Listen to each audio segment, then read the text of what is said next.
We were up north, and we had an incident. We need to come clean about some of this meat that we've been eating. I know I've been telling everybody it's Costco meat. This last batch actually was very natural. It was it's kind of really natural. Maybe Lenny, tell us about it, buddy. Reviewing our phones, and I got a dash cam on my car.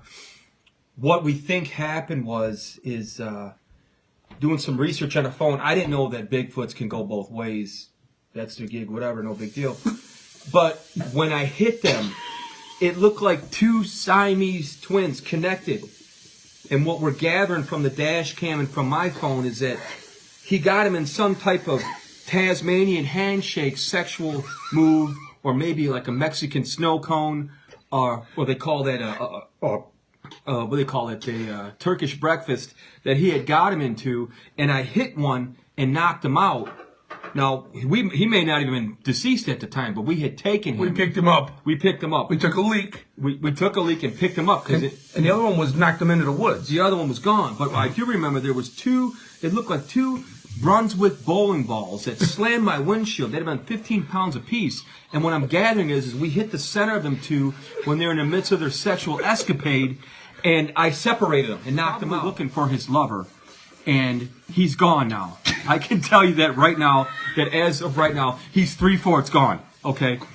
But there's a Bigfoot out there with a raging erection looking for his lover, and he ain't going to be finished till he takes one of us in the woods and does what they call a Siamese love swing or something like that. And we're very concerned because you've never seen one of these things before. 600-pound, turned on Bigfoot with a rager coming at you.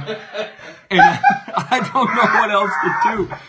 It looked like someone had took a bunch of fur and put it on almost like a telephone pole. That's how big this thing was.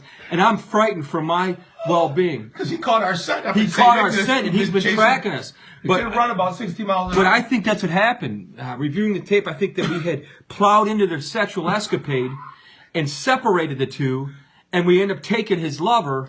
And there was all sorts of crazy things that were around the area that when we hit him, that makes me believe that they were in the act. There was all sorts of whittled stuff made out of wood that had different shapes and trinkets made on there. There was two clips. I think I saw it on their nipples. And there was an estranged car battery that was hooked up to it. I don't know what happened there, but there was a lot of weird shit going on.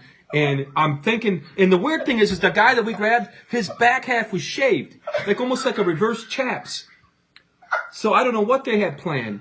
He had pine needles going through his nipples. Right. And when he stood up, when we seen this guy chasing us on 75 southbound at 52 miles an hour, it looked like he was carrying one of those Louisville Slugger baseball bats flopping off his chest when he was running in the wind. It was crazy.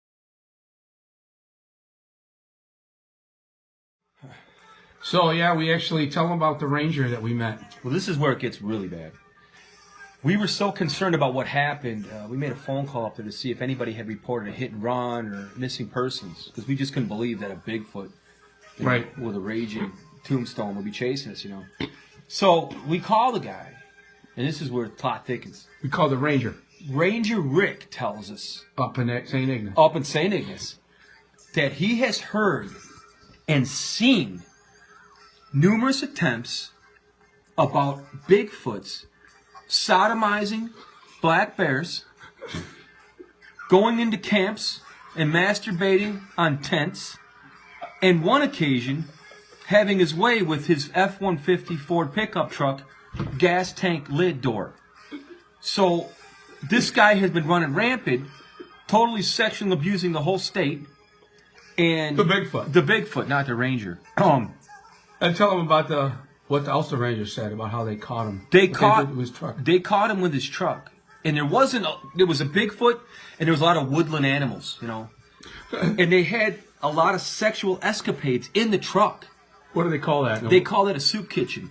There was semen everywhere, and they actually found a shivering, scared chipmunk in the glove box that didn't want to perform oral pleasures on this so-called Bigfoot. This thing has been going through the state of Michigan, tearing ass on all the woodland creatures.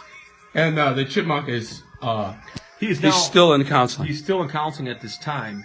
But we actually have a drawing of what happened. Amateur sketch. Of what he looked like Yeah. on I-75 chasing us. And this is him on I-75 with the flopper, you know. Yeah. This is about maybe a foot away from our car. And It was very scary. that's by what we had seen.